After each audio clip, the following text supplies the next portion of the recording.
Hier, j'étais parti pour vous parler du chauffe-eau et d'une problématique que j'ai rencontrée. Allons voir ce fameux chauffe-eau. Qu'est-ce qui se passe? Alors sur le chauffe-eau, j'ai mis un switch pour pouvoir le démarrer et l'arrêter, qui fait pareil, du monitoring, donc qui récupère la tension, le courant consommé et la puissance consommée. Donc c'est ce module-là, hein, il s'appelle commun contact chauffe-eau. Voilà.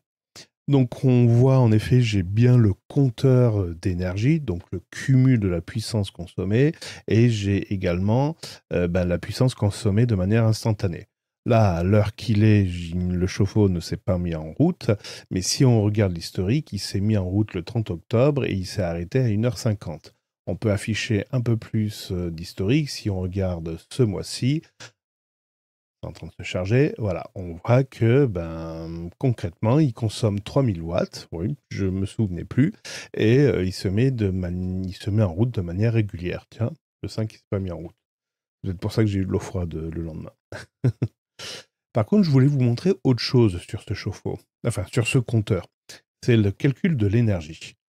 Normalement, l'énergie, donc c'est le cumul de la puissance consommée. Donc ça ne peut aller que de manière croissante.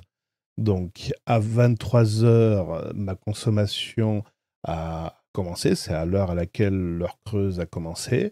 Et quand ça s'est terminé à 1h50, voilà, mon nombre de kilowattheures consommés a évidemment augmenté.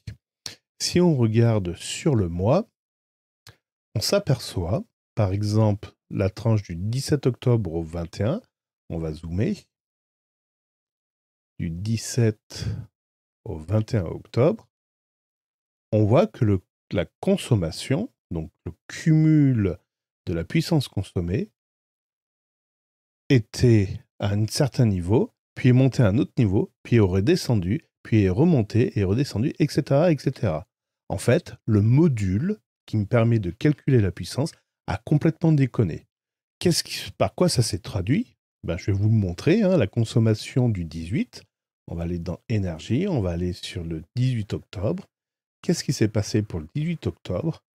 On voit que mon chauffe-eau a dégringolé et n'a consommé rien du tout. Je ne le vois pas. Si il est ici, il est à 0. Même pire que ça, il est parti en négatif. Mon chauffe-eau a envoyé des informations à Home Assistant, des informations erronées et qui induit en erreur ma consommation totale. Donc on voit dans la journée du 18, à 2 heures du matin, j'ai gagné entre guillemets 12 kilos, alors que c'est aberrant, hein. Le chauffe-eau, déjà, rien que dans sa consommation, il ne peut pas me redonner 12 kilos. Mais il a fait ça également à 6 heures du matin, il l'a fait également à 10 heures, mais également à 14 heures, à 18 heures et à 20 heures.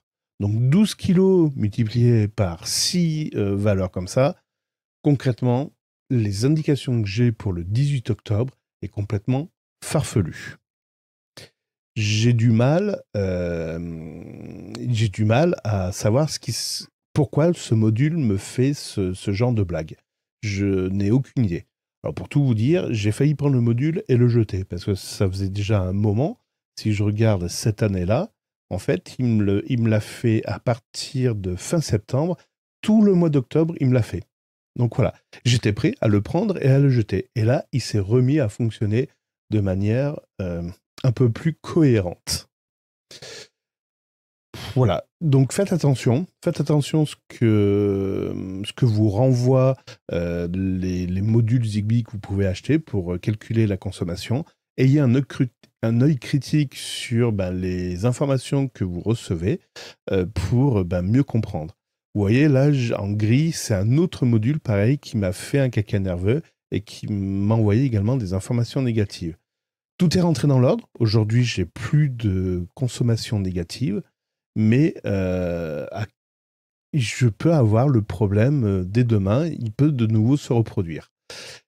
J'ai pas relevé la référence de ce module. Il faudrait que je vérifie si ce module, si j'ai cette erreur sur plusieurs modules de cette même référence. Je vous ferai un retour une prochaine fois.